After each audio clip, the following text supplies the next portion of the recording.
Here are a few things you might be able to use if you have a steep stairway. This would be a stairway with small steps and tall risers, and you can't make the stairway any larger. First thing on the list would be to use different colors for the treads and risers, especially for people who have a difficult time separating the two when they're made out of the same materials. Next up, and I think the most important in this video, will be to have a grippable handrail on at least one side of the stairway, preferably two if you have the room. And by that, I would be suggesting not to put one on both sides. If you have a narrow stairway, a stairway that might be 24 inches wide, that will make it difficult to move furniture or large objects up to the next level. And make sure that the hand railing is secured firmly to the wall framing studs or wall. Next up on the list would be a guard railing if you do not have one, or raise the height of the guard railing if you think it's too low or you have concerns about somebody falling over it.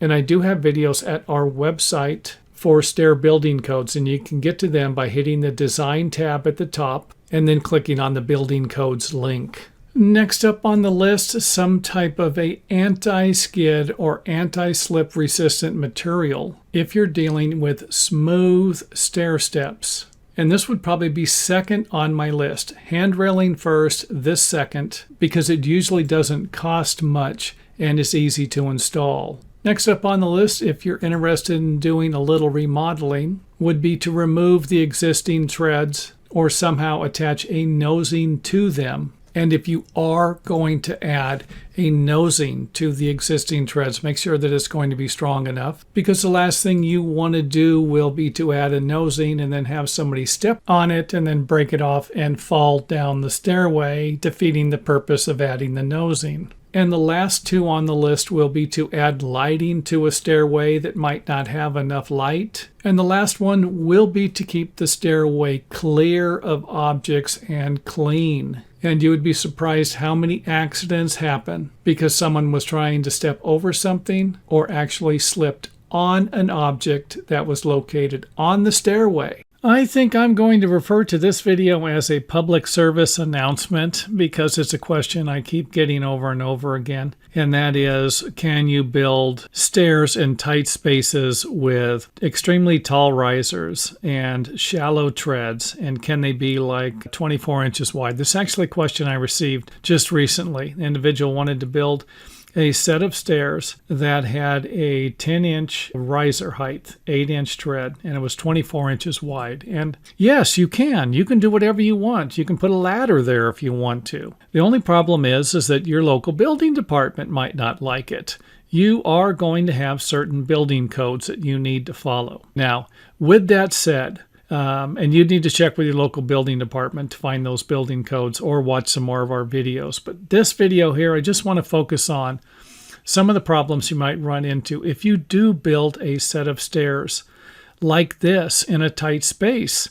And number one thing, make sure you have a handrail. This is a must. Make sure that you have a handrail that you can hold on to while walking up and down this type of stairway. And hopefully by the time you have finished watching this video, you will understand why the building departments, why these people have worked this stuff out for your safety and your protection. So again, if you have to build a set of stairs like this, you do not have a choice. I understand. It's just not, you're going to have to be careful using it.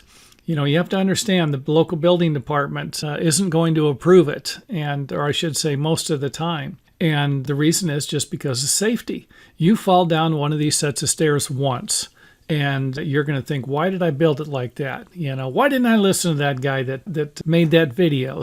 Pay attention here. 8-inch deep stair tread, 10-inch tall risers, and your feet are only 10 inches. So these little shoe samples I made are 10 inches.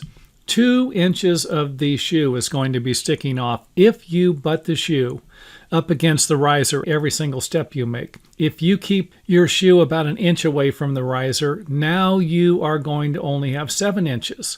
Now this isn't that big of a problem when you're walking up the set of stairs and holding on to the handrail. But things are going to be a little bit different when you walk down a set of stairs like this. Unless, of course, you walk flat-footed or with your heel first instead of the front of your foot. And most people are going to be walking down a set of stairs with the front of their foot setting on to the front of the step, not like this.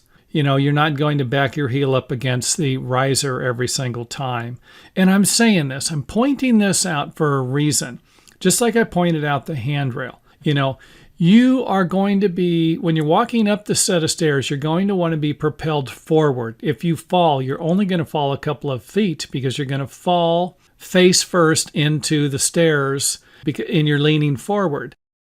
If you are walking down the stairs, you're going to be propelled forward in the opposite direction. And you're going to be falling a lot further and probably going to be injured a little more than if you just fell a couple of feet. You know, you fall from here all the way down because you're walking down the stairs. You slip up here, you're going down. You know, if you're right here and you're walking up the set of stairs and you slip, you're just going to fall over to here maybe. Up here and walking down, it's going to be totally different. So, as I said, if you do have a situation where you have to build a set of stairs like this and you are not going to pay attention to what your local building department says, you're going to build a set of stairs anyway, you have to, it's a tiny house, whatever, I got you. Make sure that you have a handrail. And I would definitely advise getting used to walking up while you're holding on to the handrail. That means hold on to the handrail firmly. Your right hand, you're walking up the stairs, your right hand is holding on to the stairway. Then you move your feet. Then you wait. Then you move your hand. Then you take one or two more steps. Then you move your hand again. Don't just hold your hand up here as you're kind of walking up here. You know, these stairways are just, they're dangerous. And I remember I had to build one time with an 8-inch step and a 9-inch riser. And this is when I noticed it. Walking up the set of stairs wasn't that bad, but walking down the set of stairs, and I didn't have a handrail. Remember, I'm building the stairs. You know, all we have are some wall studs to hang on to. And trust me, I hung on to those things with my dear life while I was walking down them. And I just couldn't believe more people didn't get injured. And I understand we can be cautious. We can be safe. And that's really the bottom line in this video. You know, if you do build a set of stairs like this, you have to understand that you're going to have to be careful using them. And every other single person who uses these set of stairs, your pets, your children, your parents, your aunts and uncles, elderly people, you know, young people, they are going to have to be extra cautious. And that is every single time you use this set of stairways. And of course, let's not even throw in the alcohol and drugs and other things that can be even more, lead to even more problems using a set of stairs like this. So with that said, that is my public service announcement for the world, and hopefully it makes sense. And thanks for watching. If you enjoyed the video, let us know by hitting the thumbs up button or letting us know in the comment area.